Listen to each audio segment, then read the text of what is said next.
Uyu munsi murese namwe munamukumbuye nabazaniye umuhanzi w'umunyarwanda witwa Naason Soliste. Ni umuhanzi wakoze ibikorwa byinshi cyane mu gihugu cy'u Rwanda ndetse akaba arashize itafari rikomeye ku muziki w'u Rwanda.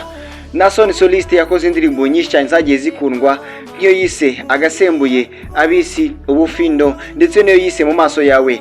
Gusa ubu Naason Soliste akaba ari umuhanzi utari kugaragara cyane mu muziki w'u Rwanda. Abenshi turibaza tuti ese ahugiye mu duki, ari gutegura iki, ese nk'abafana be twitegura iki, twitege iki kuri umuhanzi Naason Soliste. Dore ko ari umuhanzi ufite inganzo, ni umuhanzi uririmbana ubwenge butangaje cyane, bigaragara ko ari umuhanzi ufite impano idasanzwe mu kuririmba. Gusa ubu akaba atari kugaragara cyane mu muziki w'u Rwanda. Ese byagenze bite? Nje nitwa Evodo w'Abanyarwanda, iyi ni Mine Plus TV. Ese nawe uramukumbuye? Nihe ndirimbo yabigukoreraga? Ese ni iyihe ikibigukorera? Bishyire muri comment maze ukande subscribe kuri Mine Plus TV. Nje ndi Evodo w'Abanyarwanda.